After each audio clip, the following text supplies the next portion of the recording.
പിൻവാതിൽ നിയമനങ്ങളുണ്ടോ? പിൻവാതിൽ കേരളത്തിൽ പിണറായി വിജയന്റെ ഭരണം വന്നതിന് ശേഷം പിൻവാതിൽ നിയമനങ്ങൾ സജീവമാണ്.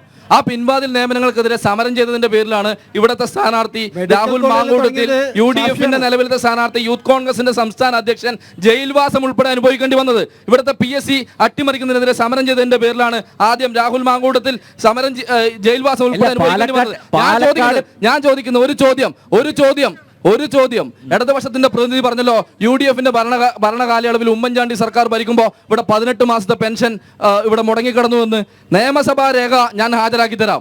ഞാൻ അദ്ദേഹത്തെ വെല്ലുവിളിക്കുന്നു. അദ്ദേഹം വിവരാവകാശ രേഖ കൊടുത്തുകൊണ്ട് അദ്ദേഹം കൊണ്ടുവരട്ടെ. 18 മാസത്തെ പെൻഷൻ ഇവിടെ പെൻഡിംഗ് ആണെന്ന് അദ്ദേഹം തെളിയിക്കുകയാണെങ്കിൽ എന്റെ പൊതുപ്രവർത്തനം അവസാനിപ്പിക്കാൻ ഞാൻ തയ്യാറാ. അദ്ദേഹം തയ്യാറുണ്ടോ? വെല്ലുവിളി ഏറ്റെടുക്കാൻ അദ്ദേഹം തയ്യാറുണ്ടോ? ഇനി ഞാൻ BJPയുടെ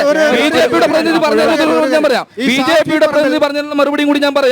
ഇവിടെ സ്റ്റേഡിയത്തിന്റെ കാര്യം പറഞ്ഞു. ഇവിടെ മുനിസിപ്പാലിറ്റിയുടെ അധീനത്തിൽ ഇന്ദിരാഗാന്ധി മുനിസിപ്പൽ സ്റ്റേഡിയം ഉണ്ട്. ആ മുനിസിപ്പൽ സ്റ്റേഡിയത്തിൽ എന്തെങ്കിലും ഒന്ന് ചെയ്യാൻ ഇവിടുത്തെ മുനിസിപ്പാലിറ്റി ഇതുവരെ തയ്യാറായോ? മുനിസിപ്പാലിറ്റിയുടെ മുഴുവൻ ചുറ്റളവിലും പ്രിയപ്പെട്ട BJPയുടെ പ്രതിനിധി ഒന്ന് പോയി നോക്കണം, ഒരു ഓട്ടോ പിടിച്ച് പോയി നോക്കണം. മുനിസിപ്പാലിറ്റിയിൽ നല്ലതായ ഒരു റോഡ് നിങ്ങൾക്ക് കാണിച്ചു തരാൻ പറ്റുമോ? മുനിസിപ്പാലിറ്റിയിൽ ഒരു റോഡ് നിങ്ങൾക്ക് കാണിച്ചു തരാൻ പറ്റുമോ? ഓട്ടെ, എല്ലാത്തിനും ഉപരിയായി ഈ രാജ്യം ഭരിക്കുന്ന പ്രധാനമന്ത്രി പറഞ്ഞതെന്താ? ഈ രാജ്യത്തെ പെട്രോളിന്റെയും ഡീസലിന്റെയും വില, ക്രൂഡ് ഓയിലിന്റെ വില കുറഞ്ഞപ്പോഴും പെട്രോളിന്റെയും ഡീസലിന്റെയും വില കുറക്കാതിരുന്നപ്പോൾ അവർ പറഞ്ഞത് ഈ നാട്ടിൽ കക്കൂസ് ഉണ്ടാക്കാൻ വേണ്ടിയിട്ടാണ് പെട്രോളിന്റെയും ഡീസലിന്റെയും വില വർദ്ധിപ്പിക്കുന്നത്. പാലക്കാട് മുനിസിപ്പാലിറ്റി മുൻകൈ എടുത്തുകൊണ്ട് ഒരു ശൗചാലയം നിർമ്മിക്കാൻ നിങ്ങൾക്ക് സാധിച്ചിട്ടുണ്ടോ ഈ മുനിസിപ്പാലിറ്റിയിൽ? എന്നിട്ടാണോ നിങ്ങൾ വികസനത്തെ കുറിച്ച് പറയുന്നത്? എന്നിട്ട് MLA ഫണ്ടിനെ കുറിച്ച് പറയുന്നു.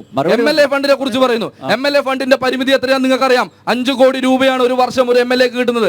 ആ MLA ഫണ്ട് ഏറ്റവും കൃത്യമായ രീതിയിൽ ഈ വിനിയോഗിച്ച കേരളത്തിലെ നമ്പർ 1 MLA-മാരിൽ ഒരാള് അത് ഷാഫി പറമ്പിൽ MLA ആണ്, പാലക്കാട്. അത് മനസ്സിലാക്കണം. KSRTC ടെർമിനൽ ഇവിടുത്തെ അതിന്റെ അവസ്ഥ എന്താ? ഇപ്പോ KSRTC ടെർമിനൽ വളരെ വ്യക്തമായ പ്രവർത്തനമുണ്ട്.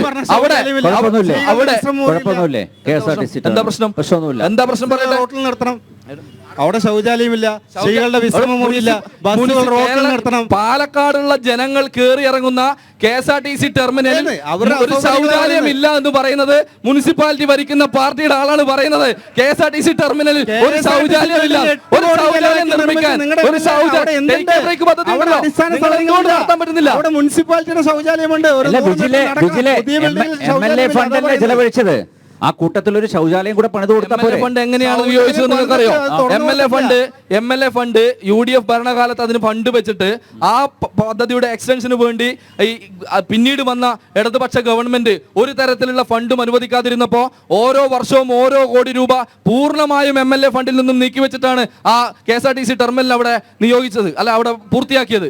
അപ്പോൾ അത്രയും റിസ്ക് MLA ഫണ്ടിൽ നിന്നും എടുത്തുകൊണ്ട് ഇവിടുത്തെ പാവപ്പെട്ടവന് വേണ്ടി അത്തരം വലിയൊരു ടെർമിനൽ അവിടെ സൃഷ്ടിക്കുമ്പോൾ അതിന് ചീര നനയുമ്പോൾ വാഴ നനയുക എന്നുള്ളൊരു നാടൻ പ്രയോഗമുണ്ട്. ഒരു കൈ കൊണ്ടെങ്കിലും ഒരു കൈത്താങ് നൽകാൻ ഇവിടുത്തെ മുനിസിപ്പാലിറ്റി ഭരണാധികാരികൾക്ക് സാധിച്ചോ? എന്നിട്ട് ഇവര് മറച്ചു വെക്കുകയാണ്. MLA-യുടെ മുകളിലേക്ക് മുഴുവൻ മറച്ചു വെക്കുകയാണ്. മറുപടി പറഞ്ഞ ആദ്യ ഇടവേളയിലേക്ക് MLA ഫണ്ടാണല്ലോ വിഷയം. ഇവിടെ ഷാഫി പറമ്പിൽ ഏറ്റെടുത്തിട്ടുള്ള ഒരു മെഗാ പ്രൊജക്ട് ആണ്. കേരളത്തിലെ ഏറ്റവും കൂടുതൽ വിദ്യാർത്ഥികൾ പഠിക്കുന്ന 4500-ലധികം വിദ്യാർത്ഥികൾ പഠിക്കുന്ന മോയങ്കസ് സ്കൂളിലെ ഡിജിറ്റൽ വർക്കാണ്. അവിടെ MLA ഫണ്ട് മാത്രമല്ല, ശ്രീമാൻ AK ആന്റണിയുടെ ഫണ്ട്, സച്ചിൻ ടെണ്ടുൽക്കർ ഫണ്ട്, നിരവധി ഫണ്ടുകൾ പൂൾ ചെയ്തുകൊണ്ട് 8 കോടി രൂപയുടെ ഒരു പ്രൊജക്ട് ആരംഭിച്ചു. 10 വർഷം കഴിഞ്ഞു, ഒരു സംവിധാനവും അവിടെ ഉണ്ടായിട്ടില്ല. ഒട്ടും സുതാര്യമല്ലാത്ത രീതിയിൽ ഒരു എംപവർ കമ്മിറ്റി. ഷാഫിയുടെ എല്ലാ പ്രൊജക്റ്റും തന്നെയാണ്. സുതാര്യമായിട്ടുള്ള ടെൻഡർ നടപടികളില്ല, ബിഡിംഗ് ഇല്ല, ഒന്നുമില്ല. ഒരു തട്ടിക്കൂട്ട് സംവിധാനമാണ് അത്. ടൗൺ ഹാളിലും അങ്ങനെ തന്നെയാണ്. അക്രഡിറ്റഡ് ഏജൻസി എന്ന് പറഞ്ഞുകൊണ്ട് ഹാബിറ്റാറ്റിനെ ഏൽപ്പിച്ചു. കോടികൾ അവിടെ പാഴാക്കി എന്നല്ലാതെ ഇപ്പോഴും ടൗൺ ഹാൾ കാട് പിടിച്ച് കിടക്കുകയാണ്. ഇവിടെ മോയങ്കേഴ്സ് സ്കൂളും അതേ തന്നെയാണ്. MLA ഫണ്ട് ഇത്രയധികം വിവേചനം കാണിച്ച ഒരു MLA ഈ കേരളത്തിൽ ഉണ്ടാകില്ല. ഞാൻ വിവരാവകാശം കൊടുത്ത വ്യക്തിയാണ്. പാലക്കാട് നഗരസഭയിലെ കൗൺസിലറാണ്. അദ്ദേഹം പാലക്കാട് നഗരസഭയിൽ 44 SC കോളനികളുണ്ട്. നഗരസഭാ പരിധിക്ക് പുറത്ത് അത്ര തന്നെ ഒരു 45ഓളം SC കോളനികൾ, ഒരു 100ഓളം വരുന്ന SC കോളനികൾക്ക് കഴിഞ്ഞ 13 വർഷക്കാലത്തിനിടയ്ക്ക് MLA നടപ്പിലാക്കിയിട്ടുള്ള വികസന പദ്ധതിയെക്കുറിച്ച് ഒരു സംവാദത്തിന് തയ്യാറാണോ? ഞാൻ വിവരാവകാശം കൊടുത്തിട്ടുണ്ട്. എനിക്ക് കിട്ടിയ മറുപടി അങ്ങനെ SC കോളനികൾക്ക് വേണ്ടി MLA ഫണ്ട് വിനിയോഗിക്കുന്ന കീഴ്വഴക്കമില്ല എന്ന ഉത്തരമാണ് കിട്ടിയത്. MLAക്ക് താല്പര്യമുള്ള മേഖലയിൽ സാമുദായികമായി വിവേചനം കാണിച്ച് MLA ഫണ്ട് വിനിയോഗിച്ച ഒരു MLA ഷാഫി പറമ്പിൽ മാത്രമാണ്. എല്ലാ പദ്ധതികളിലും കള്ളപ്പണി കാണിച്ച എന്തൊക്കെ ഒരു പറഞ്ഞാലും MLA ആണ് അവസാനം ഷാഫി സാമുദായികത്തിൽ പറമ്പിൽ. എത്തിച്ചേരും. അതാണ് അദ്ദേഹത്തിന്റെ ഒരു പ്രശ്നം. അല്ല, ഇത് യാഥാർത്ഥ്യമാണ്. ഇത് യാഥാർത്ഥ്യമാണ്. MLA ഫണ്ട് നിങ്ങൾ കൊടുത്തോളൂ. MLA ഫണ്ട് കണക്ക് കൊടുത്തോളൂ. പാലക്കാട് ജനങ്ങൾക്കറിയാം MLA ഫണ്ടിന്റെ സിംഹഭാഗം എവിടേക്കാണ് പോയത്, ആ മേഖലകൾ എങ്ങനെയാണ്, അതിന്റെ സ്വഭാവം എന്താ എന്ന് പാലക്കാട് ജനങ്ങൾക്കറിയാം. നിങ്ങളൊരു വൈറ്റ് പേപ്പർ പുറത്തിറക്ക്. നിങ്ങളൊരു വൈറ്റ് പേപ്പർ പുറത്തിറക്ക്. വിദ്യാർത്ഥികൾക്ക് ഇന്ത്യയിൽ ആദ്യമായി SC/ST വിദ്യാർത്ഥികൾക്ക് പഠിക്കാൻ വേണ്ടി ഒരു മെഡിക്കൽ കോളേജ് കൊണ്ടുവന്നത് പാലക്കാട് MLA ഷാഫി പറമ്പിലാണ്. സംവരണം പോലെ അട്ടിമറിച്ചു നിങ്ങൾ. അവിടെ SC/ST വിഭാഗങ്ങൾക്ക് സംവരണം പോലെ ആര് കൊണ്ടുവന്നതാ? പാലക്കാട് മുനിസിപ്പാലിറ്റി അതുകൂടി മനസ്സിലാക്കണം നിങ്ങൾ. Yes yes yes